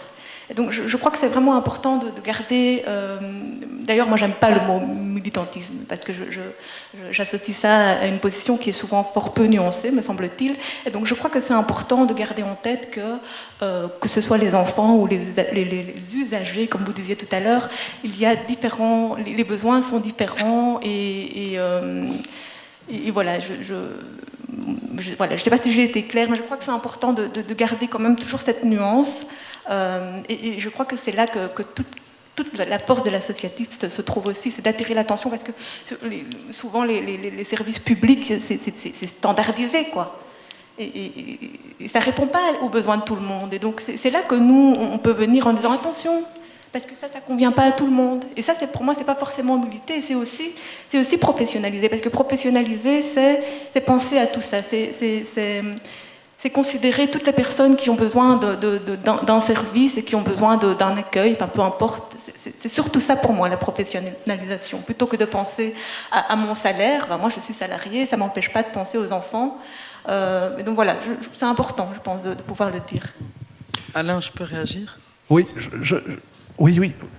Je voudrais d'abord remercier Madame pour son intervention, parce qu'effectivement, on a beaucoup tendance du côté des pouvoirs publics à voir la profession de la personne en oubliant un petit peu tout le sens que la personne elle-même porte, même au travers de sa profession. Donc merci beaucoup. Céline. Ouais, je pense qu'il y a deux choses différentes dans la professionnalisation, et effectivement, pour moi, ça, c'est une préoccupation sur la qualité des interventions. C'est vraiment la préoccupation, c'est la professionnalisation au service du sens.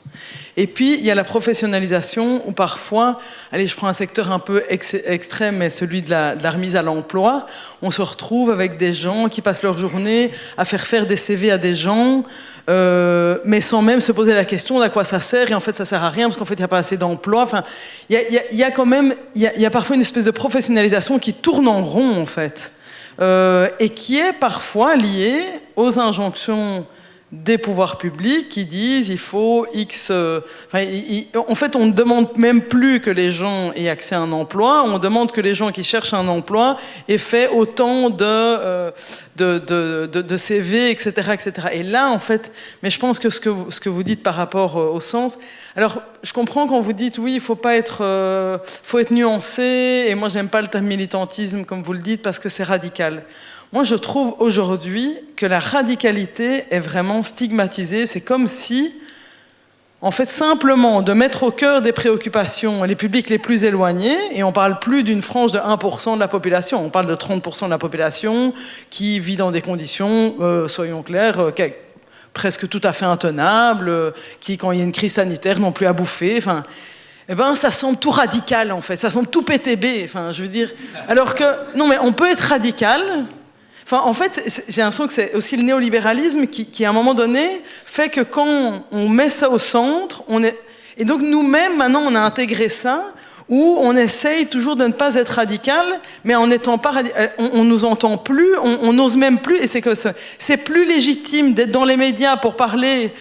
et je reprends cet exemple, mais il y en a plein d'autres, pour parler des jeunes du Brabant wallon qui ne peuvent plus partir en vacances, ou de ces pauvres universitaires qui sont mis à distance, mais on ne parle plus de tous les gens qui n'ont pas accès à l'université. Et donc pour moi, cette espèce d'édulcoration de la radicalité fait qu'en fait, on en parlait avec Jacques, je pense qu'il y a vraiment un truc où nous-mêmes, on devient des défenseurs presque de la classe moyenne parce que le reste semble trop radical. Donc je pense qu'il y a une vraie réflexion en tout cas à mener autour de cette question de la militance et de ce qui est considéré comme radical. Et en fait, pour moi, c'est la société qui aujourd'hui le regarde comme radical parce qu'on est radical. Qu'est-ce qui est radical en fait? C'est quoi qui est radical? C'est de mettre McKinsey autour d'une table pour gérer une sortie de crise, ou c'est justement de s'indigner d'Adil Anderlecht? Enfin, je ne sais pas, parfois j'ai l'impression que la place de la radicalité elle est plus très claire. Voilà. Il faut être radicaliste de gauche. Non, juste, au risque de me répéter, non, simplement, ça me faisait penser cette tension entre militantisme et professionnalisme. Moi, ça me fait penser aux convictions, en fait. Les convictions qu'un travailleur, une travailleuse peut avoir. S'il y a plus de convictions dans son travail, il n'y a plus de sens non plus. Voilà, je pense qu'il y a des directions d'associations qui empêchent cette militance aussi, et c'est parfois très interpellant aussi. Il vaut peut-être mieux un leader aussi, mais si ce leader a des objectifs hyper managériaux, c'est hyper interpellant. Juste un petit exemple par rapport au dictat du marché public, parce que nous, voilà, dans la fédération où je travaille, la FEBUL, on va répondre demain à un marché public. C'est quelque chose de nouveau pour 40 000 €. Voilà, tout est soumis maintenant à un marché public, avec un cahier des charges. Enfin, c'est une procédure négociée sans publicité. Et on ne comprend pas ce cahier des charges. On ne comprend pas très bien ce qu'ils veulent, ce qu'ils nous veulent ou pas. Donc on se demande, ok, soit on va répondre plus ou moins à ce qu'ils nous demandent, mais on va perdre de notre sens, de nos convictions. Soit on laisse tomber, on se dit qu'on allait répondre et qu'on allait faire le bilan un an après pour savoir si ça valait la peine ou pas de poursuivre la collaboration avec le pouvoir subsidiant. Donc parfois je pense qu'il faut pouvoir aussi se remettre en question, prendre du recul et voir si ça fait encore sens. Par rapport aussi à le fait qu'on soit pieds et poings liés au pouvoir subsidiant, Aurélia qui intervenait dans le film, une association qui fait partie de nos membres, disait le quantitatif aussi, l'excellisation du travail social. Elle parlait d'un rapport d'activité sur les associations d'insertion par le logement.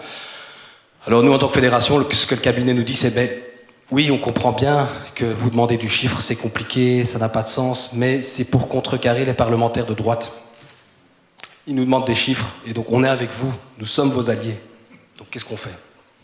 Est-ce qu'il faut mieux s'allier avec des partis qui ont des convictions quand même plus à gauche, plus sociales, plus écologiques que les valeurs, par rapport aux valeurs qu'on porte, ou effectivement se mettre complètement contre l'État ou être dans une relation de méfiance et mettre tous les mêmes partis dans le même sac.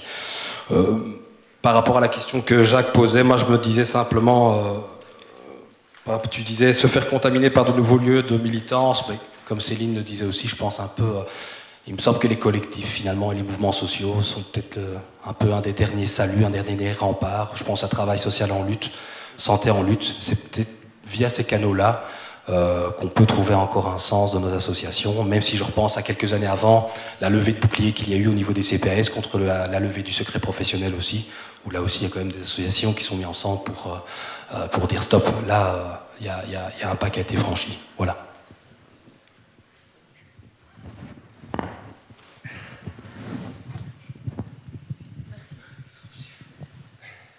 Pas l'habitude de parler dans un micro. Plus près. Ok. Oui. Donc nous ici, on a échangé autour d'une question qui partait de la question qui a été posée. Quel doit être notre imaginaire politique ?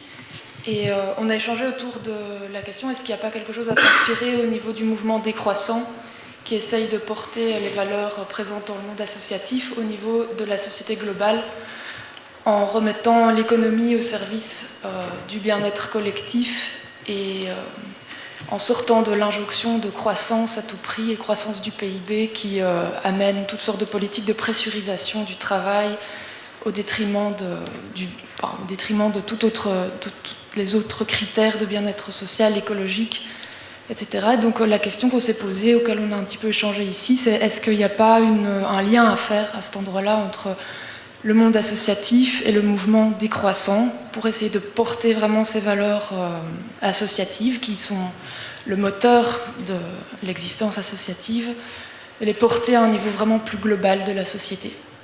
Voilà, je voulais savoir si vous vous étiez déjà posé cette question et si vous aviez quelque chose à dire par rapport à ça. Il y a un collectif qui s'appelle Rendre visible l'invisible qui travaille sur les questions de sociale et écologie et entre autres sur la question de la décroissance ou de la sobriété forcée, pas volontaire. Je trouve que les réflexions sont intéressantes de justement comment ces deux mouvements peuvent aujourd'hui se rencontrer ou ne pas se rencontrer et sous quel angle ils peuvent se rencontrer parce qu'il y a parfois un décalage en fait on sait bien c'est les personnes les plus précaires qui consomment le moins et souvent ce serait peut-être bien qu'ils consomment plus en fait. Donc la question de la décroissance et tout ça, elle touche très différemment de nouveau des classes sociales, osons le dire, différentes et donc voilà. Mais je trouve que c'est une réflexion intéressante. Et ce collectif, donc s'ils rendent visible l'invisible, tous les 17 du mois se réunissent autour de ces questions, voilà. Et tous les 17 octobre publicisent leurs réflexions, voilà. Mais par rapport aux deux interventions, je trouve qu'est-ce qu'on fait, j'en sais rien, mais je trouve que c'est à cette question-là qu'on doit répondre. C'est-à-dire mais non, mais dans le sens, on doit y répondre vraiment. C'est-à-dire, on doit prendre la question, on doit profiter du fait qu'on se pose ces questions collectivement et trouver des endroits où on travaille les réponses possibles. Donc, on doit créer un bloc, un front, quelque chose. Enfin, de nouveau, santé en lutte, travail social en lutte, c'est ce genre de questions. Mais je pense que ça fait partie intégrante du travail associatif de répondre à cette question-là. Et c'est la même chose, c'est de répondre à la question de la catastrophe écologique qui est là. De se dire, de nouveau, on dépasse notre injonction à la réparation, parce que pour le moment, ça fait des décennies qu'on est dans cette logique-là. Et je pense que c'est inhérent au travail social, au travail du social, de créer des possibilités, de réfléchir à ce qu'il a lieu de faire. C'est entre autres à ça que sert l'association. Enfin, le principe associatif, c'est ça, c'est de se dire, on a des questions collectives qu'on va résoudre collectivement. Et il se fait que nous, nous, quand je dis nous, c'est nous les travailleurs du social, on a été pris dans un mouvement où on se fait payer pour faire des choses qui, au départ, étaient de répondre à ces questions-là et qui sont devenues petit à petit des espèces de sous-traitance de services publics. Mais en même temps, les services publics se transforment très très vite et on ne sait plus très bien comment on sous-traite des injonctions qui ne sont peut-être pas celles auxquelles on pensait qu'on devait répondre au début. Ça fait une longue phrase. Et donc, voilà, l'idée est que le travail social, c'est la construction de réponses collectives à des problèmes collectifs. Je pense que c'est un truc qu'on doit garder vraiment profondément ancré et qu'on doit s'organiser à l'intérieur des associations pour avoir la possibilité de travailler à cette question. De ne pas être uniquement dans la dispensation de services 24 heures sur 24. Bernard, je ne sais pas si tu as quelque chose à rajouter.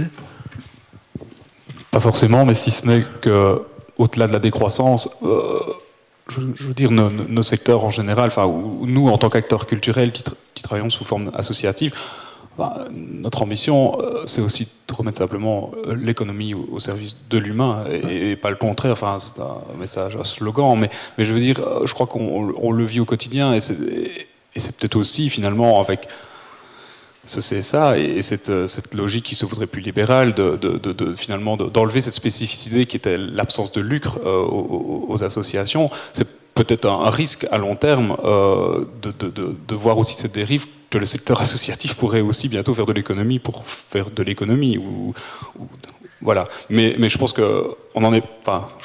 en tout cas, nous, on n'en est pas là. Et je crois que c'est vraiment ça qui nous anime. Donc, c'est de remettre l'économie au service de l'humain. Voilà. Par rapport au collectif et au mouvement éphémère ou un petit peu moins éphémère dont on parlait récemment, moi je voudrais juste rajouter un truc, c'est qu'effectivement, ces mouvements ont très peu de moyens puisqu'ils ne vont pas solliciter des moyens, mais ces mouvements sont surtout soutenus derrière par des associations instituées qui ont des moyens. Que ce soit directement ou indirectement parce que c'est, ben oui, on vous laisse le locaux, ou bien oui, vous savez où est le café, ou bien ah oui, il faut faire les photocopies, ben passe dans nos locaux à faire les photocopies.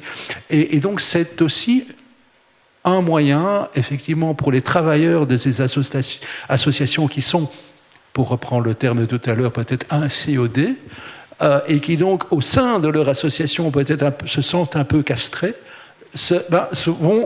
vont dans ces mouvements-là, mais amènent aussi une partie des moyens de ces mouvements, de ces associations-là, et souvent avec les applaudissements des directions et des conseils d'administration. Voilà. Et par rapport au militantisme, je voudrais juste rappeler que si le rapport entre le militantisme et la professionnalisation vous intéresse, je vous donne rendez-vous à Namur le 24 mars. À la bourse de Namur, vous avez le folder d'inscription en bas, parce que c'est vraiment la thématique principale de cette deuxième journée du collectif qu'on organise, mais cette fois à Namur et plus ici. Je l'ai placé. Bonjour, deux, trois petites choses issues entre autres de la discussion, mais pas de manière organisée synthétiquement. D'abord sur le film, la question d'une des participantes, pas une question, c'était de dire, ça m'intéresse beaucoup à la question d'un autre dans le groupe, dans le sens que c'est une bonne première entrée en matière et qu'elle le ferait bien visionner dans son équipe pour faire avancer certaines réflexions. Voilà, je voulais le relancer dans ce sens-là. Sur le débat, on a abordé, les CEO et compagnie. Moi, ma grosse question, c'est depuis le milieu des années 90, la manière dont la socioculture a glissé progressivement sur les termes culturels des capitalistes marchands de la mode anglo-saxonne. Alors moi, j'ai entendu dans le débat, je crois que c'était Jacques Moriot qui en a parlé, il a parlé de co-construction.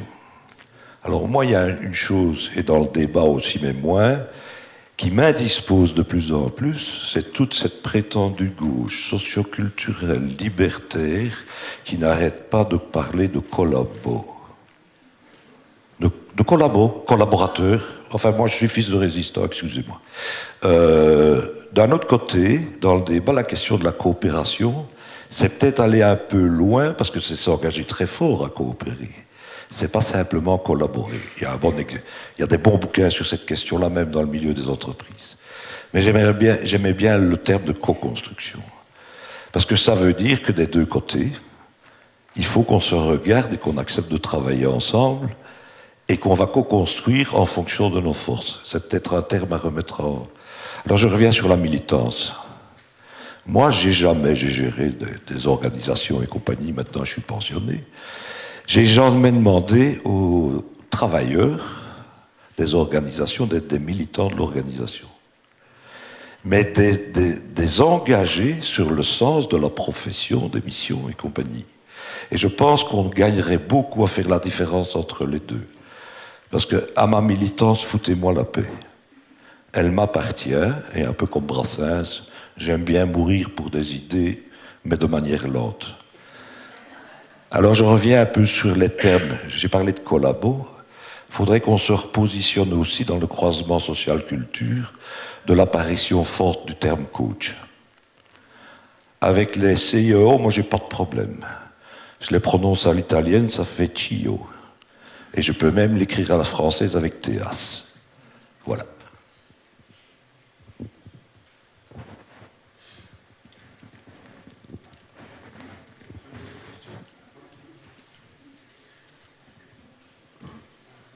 Moi, j'aurais une Une question, enfin oui, de nouveau une réflexion. C'est vrai qu'on parle beaucoup d'un certain type d'associations. On parle par exemple d'éducation informelle, mais les associations, il y a des associations qui s'occupent aussi de l'éducation formelle.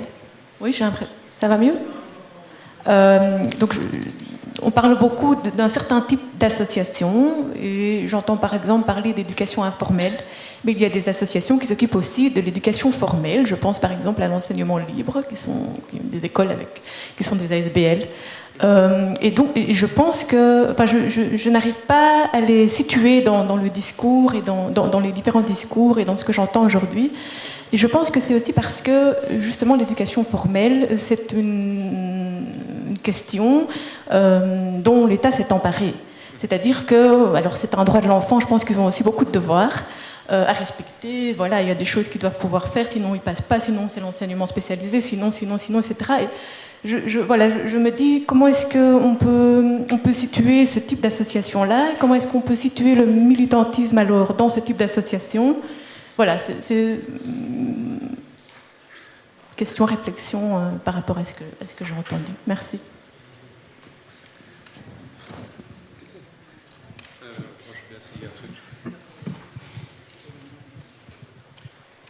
Si je peux peut-être répondre à cette question-là, peut-être que la réponse se trouve dans le droit fiscal, parce que quelle est la différence entre les hôpitaux Saint-Luc et une maison médicale ? C'est peut-être justement la répartition des bénéfices. Pourquoi l'un décide d'être une ASBL plutôt qu'une SPRL ou autre chose. Il y a aussi dans les associations, finalement, des entreprises qui préfèrent ce statut fiscal.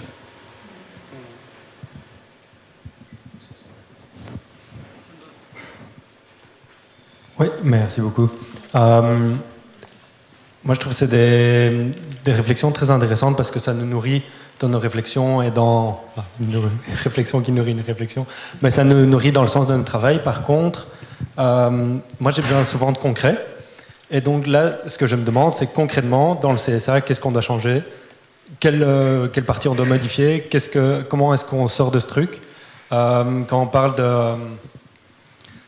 tantôt, je pense, c'est Céline qui disait il faut qu'on soit plus organisé, peut-être ensemble, et plus impertinent. Qu'est-ce qu'on a envie de remettre en question en tant que non-marchand ? Ou est-ce qu'on doit partir de certains secteurs en particulier d'abord ? Est-ce qu'on fait un genre de défense collective où s'il y a un des secteurs qui est attaqué, tous les autres le défendent ? Ce genre de choses, moi je trouve qu'on devrait arriver maintenant dans la réflexion stratégique de comment est-ce qu'on fait avancer ces idées. Oui, merci. On a laissé passer le temps qui a filé très vite. Dans 2 minutes, on a droit à nos sandwichs et Geoffroy vous l'a dit ce matin, on est vraiment astreint à des timings bien précis et donc 1 minute pour réagir. Ça va être difficile, mais pour le concret, rendez-vous le 22 et 23 septembre. Je suis désolée, on n'a même pas de titre et tout, mais je pense que moi je ressens aussi une urgence à dire ok, l'indignation c'est important, il y a un temps important pour l'indignation, mais à quoi on se raccroche ? Parce que sinon, à un moment donné, c'est la grande déprime. Il va y avoir des élections à tous les niveaux en perspective, et donc cette crise nous a bien bousculé. En tout cas, moi je ne suis pas d'accord avec Alain quand il dit on est sur les genoux. Je pense qu'il y a des secteurs sur les genoux, puis il y en a beaucoup il y en a d'autres qui ne le sont pas, et puis voilà. Je trouve qu'on doit arrêter avec des phrases toutes faites comme ça qu'on dit depuis tout le temps. En fait, on est sur les genoux. Je ne sais pas si tous les secteurs sont sur les genoux. Il y en a qui ont continué à être payés sans rien faire. Il y en a qui ont travaillé à leur potager. Il y en a qui étaient dans les rues, sur le terrain. Enfin, on ne vit pas tous la même chose. Et la population, on ne vit pas tous la même chose non plus. Mais donc, je pense qu'il y a une vraie urgence à se dire comment est-ce qu'on récupère du pouvoir. Si on estime qu'en haut, il y a, en tout cas, je trouve, un déficit de pouvoir et de... moi, je vois, comme je disais, une impuissance politique sur les vraies questions. Il y a une grande puissance sur les toutes petites questions, les petits CST, les petits trucs, mais sur les grandes questions, le climat, la question sociale, migratoire et tout, on est là au-dessus, complètement paumé. Et donc, s'il y a une impuissance au-dessus, comment est-ce qu'on utilise la puissance qu'on a, nous, entre nous ? concrètement, quoi. Comment est-ce qu'on fait alliance ensemble pour sortir des questions qui nous plombent, en fait. Vu qu'on est encore aujourd'hui largement subsidié, on a des gens intelligents, plein de forces de travail, plein d'enjeux sur le terrain, et une puissance de créativité et de liberté, parce que, comme je le disais, moi, je ne trouve pas qu'on est dans une dictature avec nos pouvoirs subsidiants. Loin de là. Parfois même trop loin de là, c'est ça que je disais. Désolée, mais... et donc, qu'est-ce qu'on fait avec tout ça? On a un trésor dans les mains, et donc voilà, 22-23 septembre au Hall de Schaerbeek. L'invitation partira après Pâques. Force de proposition, une fois de plus, ça. Jacques? J'ai rien à ajouter là-dessus. Je suis tout à fait d'accord que l'enjeu, c'est de créer des lieux de réflexion, de coordination, de prise en compte d'action et de prise en compte de l'urgence d'une série de questions qui dépassent de loin les petites missions qu'on est habitué à remplir. Donc là-dessus, je suis tout à fait d'accord. Après, ça renvoie, je pense... Alors peut-être que militant, c'est un mauvais mot, mais je pense que l'idée, c'est quand même qu'on partage qu'on soit concerné par les mêmes questions, quoi. Alors, on n'est pas obligé de dire que c'est de la militance ou de l'engagement ou je ne sais pas quoi, mais qu'on partage des préoccupations, ça revient un peu à la même chose. Et je pense que ça, il y a vraiment quelque chose à faire autour du fait de partager nos préoccupations. Bernard? Rien à ajouter. Merci pour votre écoute. Bon appétit. Alain, tu m'entends? De l'autre côté. Voilà. Je propose que pour terminer, on redonne la parole à Michel, le réalisateur du film, Michel Steyart, pour voir comment ce que vous avez dit a quand même fait écho. Et après, je vous donnerai quelques petites consignes pour manger. Merci. J'ai envie de réagir à 2-3 choses qui ont été dites. La première, c'est on parle de militance, mais on n'a pas parlé de politisation ou de repolitisation du travailleur. Et moi, ça me semble fondamental. Je pense qu'on n'arrivera pas à changer les choses si on ne repolitise pas notre action aussi. Donc, chacun des travailleurs et travailleuses doit se poser la question, cette question-là. Comment dans ma vie de professionnel, comment je fais en sorte que l'orientation politique que je donne à ma vie professionnelle soit prise en compte. Ça, c'est la première chose. La deuxième chose, c'est sur la radicalité et le lien avec le... Il n'y a pas de danger d'être radical aujourd'hui. C'est comme ça que j'ai un peu interprété tes propos, Céline. Je serais un peu plus dubitatif. Moi, j'ai quelques exemples quand même de radicalisation, enfin de radicalité, et pas de radicalisation, de radicalité, donc d'engagement fort dans son travail qui ont mené à des coupures de subventions. Pour prendre un exemple très concret, IEB vient tout récemment de se faire quand même sucrer des subventions. Je peux aussi, dans mon secteur, le cinéma, le culturel, l'artistique, on essaye depuis longtemps maintenant quand même de sucrer des subventions, de supprimer des ateliers de production. Nous, on est un atelier de production, et bien depuis plusieurs années, il y a un mouvement fort qui est là pour essayer de nous supprimer. Ça, c'est la deuxième chose. Et la troisième chose, donc, par rapport à la question des travailleurs et de la précarisation et du fait qu'il ne s'est pas reconnu tout à fait dans le film, oui, voilà, je prends la critique et je la prends aussi du côté on a parlé des publics au tout début et des bénéficiaires qui sont peu présents dans le film. Voilà, c'est toujours extrêmement compliqué dans un film d'articuler des discours et des réalités différentes. Et donc, voilà. Mais je voudrais quand même aussi aller dans ce sens-là. Je trouve on a parlé aussi, et dans le film, et sur le plateau, d'un certain embourgeoisement, d'un certain confort. Je sais pas, il faut regarder le nombre de burn-out dans le secteur associatif qui est énorme. je pense quand même qu'à certains endroits, pas partout c'est vrai, mais à certains endroits, et je pense quand même dans de plus en plus d'endroits, il y a une précarité, une précarisation, il y a une difficulté dans l'exercice de son travail. Voilà, quand Aurélia parle de sparadrap qui ne colle plus, ben elle le vit quoi, concrètement, et c'est difficile. Voilà. Merci. En général, les merci sont suivis d'applaudissements. Je ne sais pas. Suggestion.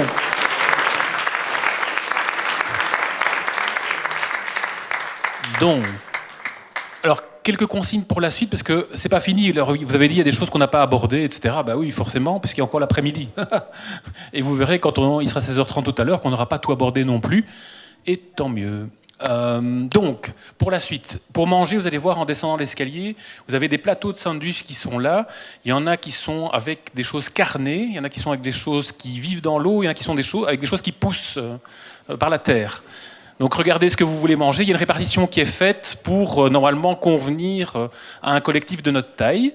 Donc ne sautez pas sur 5 sandwichs à la fois. Il y en a environ 2,5 par personne, c'est ça la tape. Il y a des gobelets, il y a des boissons. Comme je le disais tout à l'heure, on partage la salle où on a pris le café ce matin avec une résidence d'artistes qui impose qu'à 13h30, cette salle soit vide et sans bruit. Et je sais que ce n'est pas facile pour vous, j'en ai eu l'expérience ce matin. Donc, rendez-vous ici à 13h30 tout à l'heure en ayant mangé. La place Fernand Coq n'est pas loin, il fait beau, c'est l'occasion de voir l'air et les petits oiseaux. À 13h30, ici, rendez-vous sans faute. Merci, merci.